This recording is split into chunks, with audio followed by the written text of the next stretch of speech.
मन मना भव मद्भक्तो मद्याजी मां नमस्करो मामेवैष्यसि युक्तवैवमात्मानं मत्परायणः। ओम शांति। मैं हूँ बाबा की प्रीति और आप मुझे सुन रहे हैं YouTube channel role and soul पर। यह श्लोक जो आपने अभी सुना, यह भागवत गीता के अध्याय 9 का 34वां श्लोक है। इस श्लोक का संपूर्ण भावार्थ है, श्री कृष्ण अर्जुन से कहते हैं, हे अर्जुन, तुम निरंतर मुझ में मन को स्थिर करो, मेरे भक्त बनो, मेरी पूजा करो और मुझे नमस्कार करो।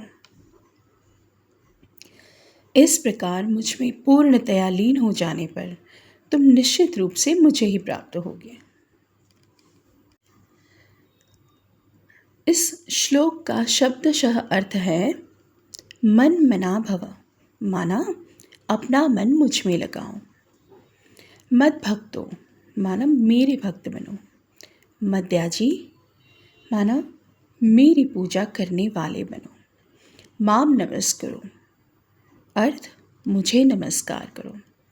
मामे वैष्यसि, इसका अर्थ है इस तरह तुम निश्चित रूप से मुझे ही प्राप्त करोगे। युक्त वैव मात्मानं मत्परायणः, मेरे परायण होकर यानी मुझ में पूरी तरह लीन होकर। बाबा की मुरली में मन मना भव का अर्थ है अपना मन एक में लगाओ, और यह एक परमपिता परमात्मा शिव बाबा हैं। यह राजयोग मेडिटेशन का सबसे शक्तिशाली और केंद्रीय मंत्र है, जिसका अभ्यास निरंतर याद और आत्म परिवर्तन के लिए किया जाता है। मुरली में बाबा इस श्लोक का अर्थ रूहानी तरीके से समझाते हैं। वे इसे मानसिक याद पर केंद्रित करते हैं, जैसे मन को परमात्मा शिव बाबा की याद में लीन रखना। यह ज्ञान और स्मरण का सार है जो आत्मा को पवित्र और शक्तिशाली बनाता है। यह सिर्फ एक कर्मकांड नहीं, बल्कि मन से परमात्मा से जुड़ने का एक आंतरिक अभ्यास है। इस अभ्यास से जीवन मुक्ति की प्राप्ति होती है और आत्मा अपने पावन स्वरूप को पुनः प्राप्त करती है। मुरलियों में बाबा मन मना भव का गहरा अर्थ समझाते हैं, जो सिर्फ एक विचार से कहीं ज़्यादा है। निरंतर याद। मन मना भव का अर्थ है दिन भर के अपने सभी काम करते हुए भी मन को लगातार परमपिता परमात्मा की याद में रखना।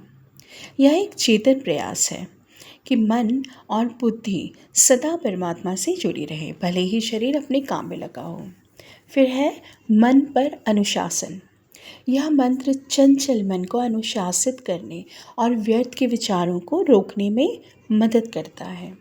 मुरली में बताया गया है कि अनुशासित मन शक्तिशाली और स्वस्थ बनता है, जिससे नकारात्मक विचारों को रोकना आसान हो जाता है। फिर अगला है आत्मा को शक्ति देना। परमात्मा पर मन को एकाग्र करने से आत्मा को सीधे आध्यात्मिक शक्ति मिलती है। इस प्रक्रिया को आत्मा की बैटरी को रिचार्ज करना कहा गया है, जिससे आत्मा में पवित्रता और शक्ति संचित होती है। इसके बाद है परम प्रेम का अनुभव। मन मना भव परमात्मा को पहचानने, उनसे संबंध जोड़ने और उनके प्रेम को अनुभव करने की विधि है। इस अभ्यास से आप परमात्मा को अपने शाश्वत साथी के रूप में अनुभव करते हैं और उनके प्रेम में लीन रहते हैं। और है पवित्रता का मार्ग। मुरली में शिव बाबा कहते हैं कि याद की यह रूहानी यात्रा ही पतित से पावन बनने का तरीका है। यह आत्मा को शुद्ध और शक्तिशाली बनाकर मनुष्य को देवता जैसा बनाती है, जिससे जीवन मुक्ति की प्राप्ति होती है। मन मना भव का रूहानी विश्लेषण गहराई में है, जहाँ पर यह सिर्फ एक श्लोक का हिस्सा नहीं है, बल्कि एक आत्म परिवर्तनकारी प्रक्रिया का सार है। इसका विश्लेषण हो सकता है कैसे, सुनिए। मन मना भव आत्मा का परमात्मा से सच्चा रिश्ता समझाता है। मुरली में बाबा समझाते हैं कि मन मना भव का अर्थ है कि आत्मा को अपने परम पिता परमात्मा शिव से अपने मन का सच्चा और स्वाभाविक रिश्ता जोड़ना है। यह रिश्ता सिर्फ ज्ञान का नहीं बल्कि प्रेम, विश्वास और एकाग्रता का है। जैसे एक बच्चा अपने माता पिता के प्रति सहज प्रेम रखता है, वैसे ही आत्मा अपने परम पिता के प्रति सच्चा प्यार रखे। यह मंत्र मन को एक पर केंद्रित करता है। मन मना भव मन को अनुशासित करने और उसे सिर्फ एक अर्थात परम पिता परमात्मा में लीन करने का साधन है। मन अक्सर व्यर्थ और नकारात्मक विचारों में भटकता रहता है, जिससे आत्मा की शक्ति कम हो जाती है। मन मना भव के अभ्यास से आत्मा मन को नियंत्रित करना सीखती है, जिससे मन की एकाग्रता और शक्ति बढ़ती है। फिर यह मंत्र मन मना भव आध्यात्मिक बैटरी को रिचार्ज करना सिखाता है। मुरली में बाबा अक्सर आत्मा की तुलना एक बैटरी से करते हैं, जो इस कलियुगी दुनिया में विकारों और कर्मों के कारण डिस्चार्ज हो गई है। मन मना भव का अर्थ है मन से परमात्मा की याद में रहकर उस सर्वोच्च शक्ति से सीधी आध्यात्मिक शक्ति प्राप्त करना। इस प्रक्रिया से आत्मा की बैटरी रिचार्ज होती है और आत्मा में फिर से पवित्रता और शक्ति भर जाती है। फिर है विकारों और पापों का विनाश। मुरली में बाबा कहते हैं कि मन मना भव की याद की अग्नि ही आत्मा के पिछले जन्मों के पापों को भस्म करती है। यह कोई बाहरी अग्नि नहीं है, बल्कि याद की आंतरिक शक्ति है, जिससे आत्मा अपने मूल पवित्र स्वरूप को पुनः प्राप्त करती है। मन मना भव कर्मयोग का रहस्य समझाता है। मुरली में समझाया गया है कि मन मना भव का मतलब यह नहीं कि आप सिर्फ बैठकर ध्यान करें।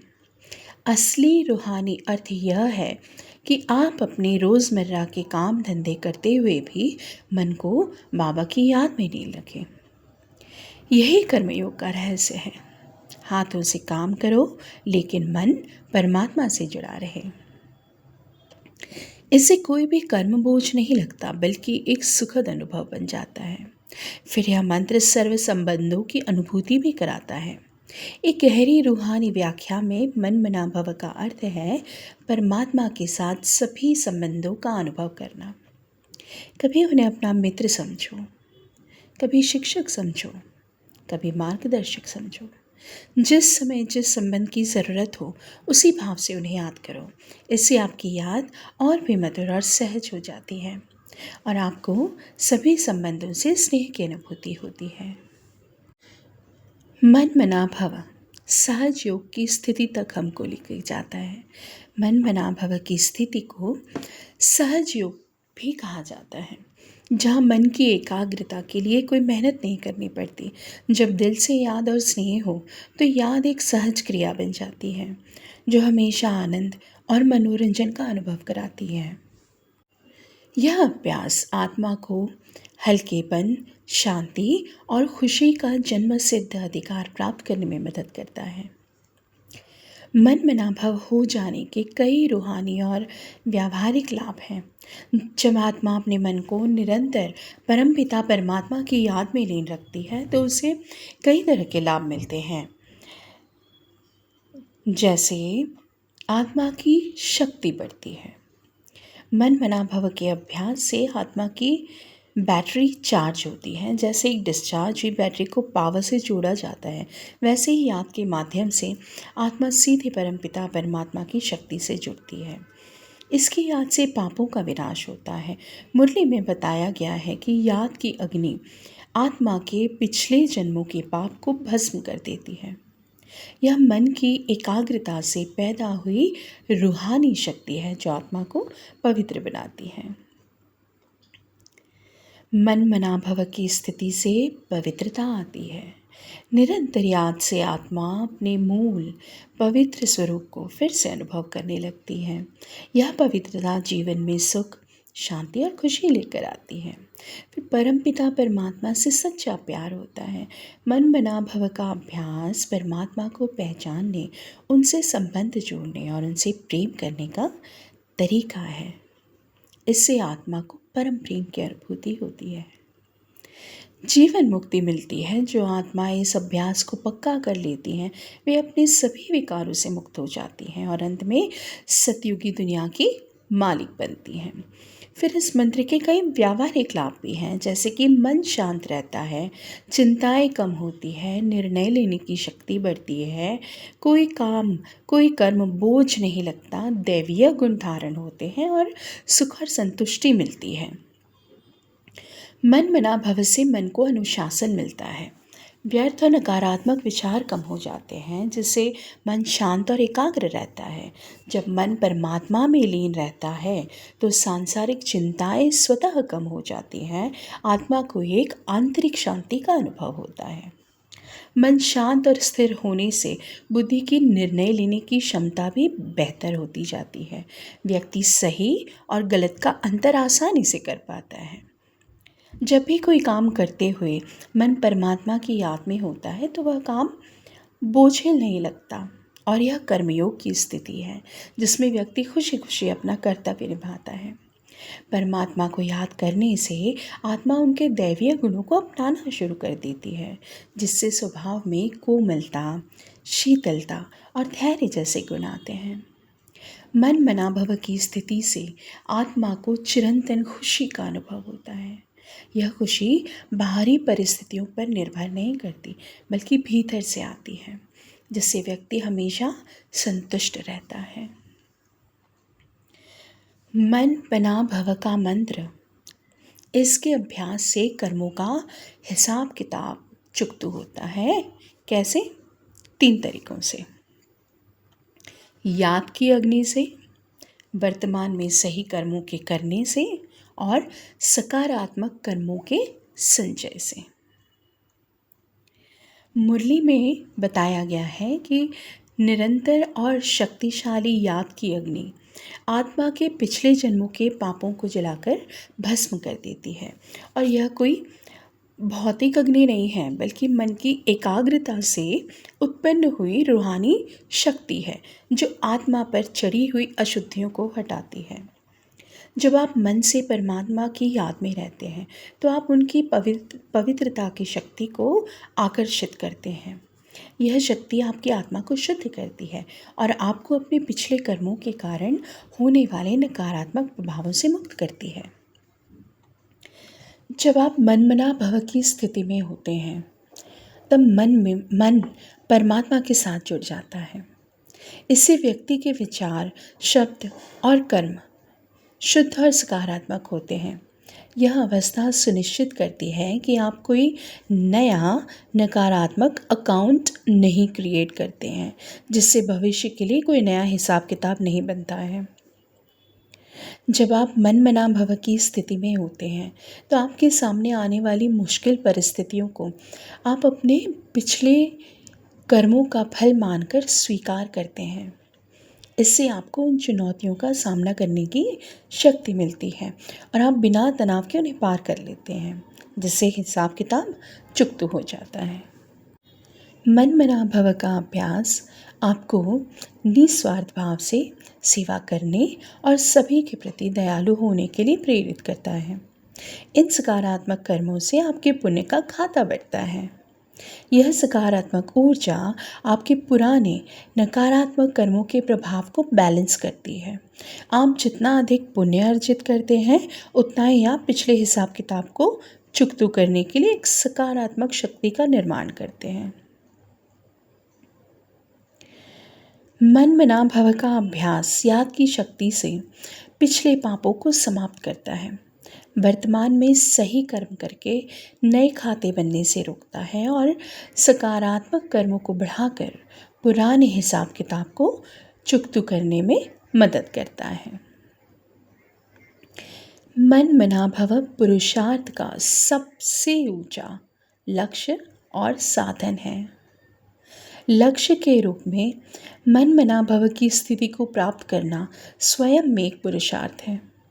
मन को संसार की व्यर्थ बातों से हटाकर एक निराकार परमात्मा में लगाना निरंतर प्रयास की मांग करता है। यह सबसे ऊंचे पुरुषार्थों में से एक है, क्योंकि इसका अंतिम लक्ष्य मुक्ति और जीवन मुक्ति है। और यह न केवल एक लक्ष्य है, बल्कि सभी अन्य पुरुषार्थों को हासिल करने का एक साधन भी है। जब कोई आत्मा मनमना भाव की स्थिति में रहती है, तो वह परमात्मा से शक्ति प्राप्त करती है, जो उसे ज्ञान को धारण करने, विकारों पर विजय पाने और दैवीय गुण विकसित करने में मदद करती है।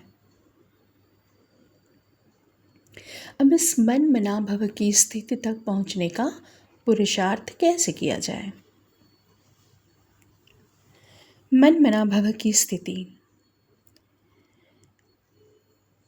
इस तक सहजता से नहीं पहुंचा जा सकता। इसके लिए निरंतर पुरुषार्थ की आवश्यकता होती है।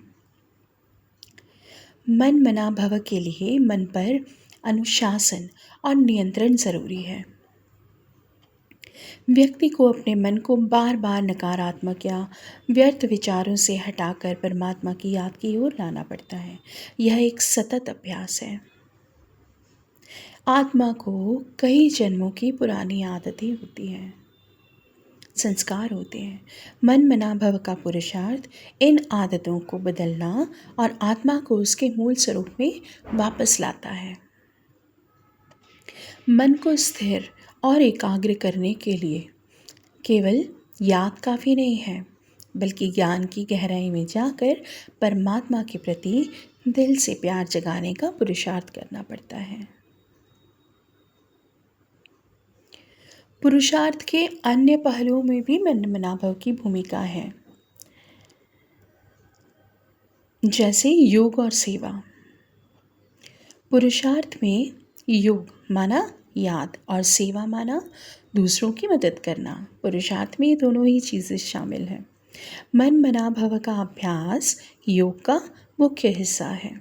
जब कोई मन मना भव में रहता है, तो उसकी सेवा भी स्वतः ही शक्तिशाली और निस्वार्थ हो जाती है। फिर है गुणों को धारण करना। पुरुषार्थ में दैवीय गुणों को अपनाना भी शामिल है, जैसे शांति, पवित्रता, प्रेम और आनंद। मन मना भव से आत्मा की बैटरी रिचार्ज होती है, जिससे आत्मा अपने मूल गुणों को पुनः जागृत कर पाती है।